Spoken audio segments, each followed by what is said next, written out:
De retour sur le plateau Shop ton taf, nous avons le plaisir d'accueillir Alexia Lévy, qui est conseillère en développement et gestion location à Century 21. Alors Alexia, bienvenue. Bienvenue à vous, bonjour. Je vous laisse vous installer et prendre un micro. Alors vous avez la chance d'avoir ce plateau pour vous.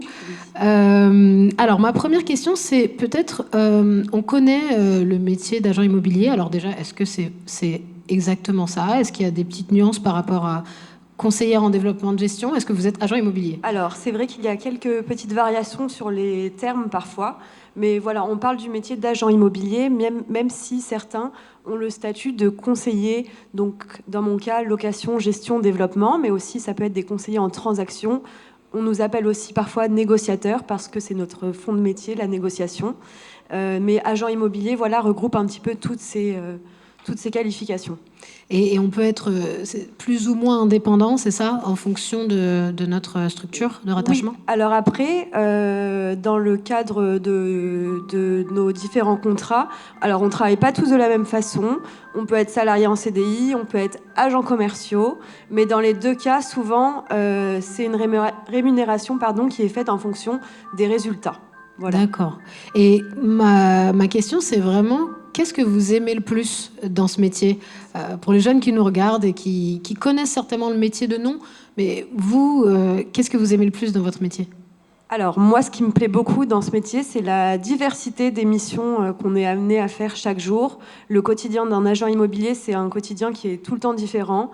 Un bon agent immobilier, c'est quelqu'un qui est aussi très indépendant, très autonome dans son agenda, dans son planning journalier.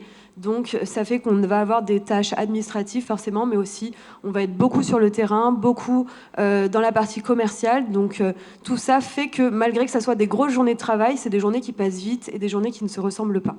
Voilà. Oui, donc du coup, en fait, il y a vraiment cet esprit entrepreneurial, en tout cas ces compétences entrepreneuriales qu'il faut pour être un bon agent immobilier. C'est sûr que, donc comme je le disais, sans résultat, pas forcément de rémunération ou alors des...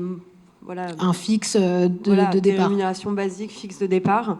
Donc c'est vrai qu'il ne faut jamais garder ses objectifs en tête et puis foncer, persévérer.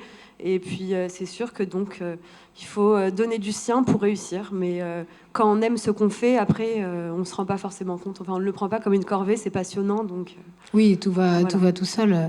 Et si du coup certaines personnes veulent vous rejoindre ou veulent faire votre métier, comment on fait ? Écoutez, ce qui est bien dans l'immobilier, c'est que justement, il n'y a pas forcément besoin d'avoir de grands diplômes. On va plutôt chercher à recruter des personnalités, des profils. Et ensuite, la formation, c'est quelque chose qui arrive de pair avec l'expérience, avec le terrain, en voyant les collègues faire, en voyant comment l'agence fonctionne. Mais c'est vrai que beaucoup dans l'immobilier ont réussi alors qu'ils n'avaient pas forcément fait d'études en immobilier. Pour ma part, j'ai fait un BTS profession immobilière, donc il y a quand même des études qui existent, pas forcément des longues études, ça dépend tout à chacun, mais c'est vrai qu'on recrute aussi facilement des personnes n'ayant pas d'expérience forcément dans l'immobilier ou pas de diplôme dedans, parce que c'est la motivation, c'est la persévérance, comme je disais, la détermination, l'envie de réussir, la volonté. Et puis tout ça réuni, il n'y a pas de raison que... Font un bon agent immobilier. Et géographiquement parlant, est-ce qu'on peut venir dans votre agence déposer un CV? Est-ce que vous recrutez en ce moment? Oui, nous, tout à fait. On recrute en ce moment. On recrute en transaction, donc en vente immobilière. On recrute en location et on recrute aussi en courtage. Donc on cherche aussi des courtiers. Parce qu'aujourd'hui, je représente le groupe Arconcilium qui inclut deux agences. Une agence immobilière Century 21, donc face à la mairie de Suresnes, mais aussi l'agence Vous Financez qui a ouvert il y a quelques mois, aussi dans le secteur de la mairie de Suresnes. Donc voilà, on recrute dans tous ces domaines en fait.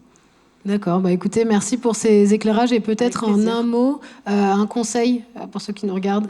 Un conseil pour réussir dans l'immobilier, ce serait, alors évidemment, faut connaître son secteur sur le bout des doigts, ça c'est primordial. Faut avoir un excellent relationnel, faut aimer les gens, être sympathique, aimable. On est une figure qui est censée être rassurante pour le client. On les accompagne de A à Z, mais je dirais que le plus important, surtout dans notre domaine où il y a beaucoup de concurrence, On voit des agences de partout. Il faut savoir se démarquer de la concurrence. Et pour ça, voilà, c'est typiquement exactement ce qu'on a fait, d'ouvrir cette agence de courtage une fois que l'agence immobilière était lancée. Et de ce fait, c'est un accompagnement à 360 degrés pour nos clients. Personne d'autre ne le propose. On les accompagne autant sur les financements que sur les achats. Et durant ces derniers mois, on a vu qu'au niveau des banques, c'était compliqué, notamment pour emprunter, etc. Donc là, c'est un gros plus qu'on propose à nos clients. Et ça permet effectivement de se démarquer. Mais voilà, il faut garder la motivation et faire ce qu'on aime faire de la bonne façon. Oui, et finalement, démarquez-vous, c'est aussi ce qu'on demande aux jeunes qui sont en orientation professionnelle. Faut toujours pouvoir se démarquer. Eh ben, écoutez, en tout cas, très, très inspirant et merci beaucoup pour votre intervention. Merci d'être venu sur le plateau. Je vous souhaite une belle après-midi. Et puis, si vous allez sur le forum, voilà, j'y retourne, profitez là, sur bien. le forum, justement. Oui. Et ben, merci beaucoup, Alexia. Merci.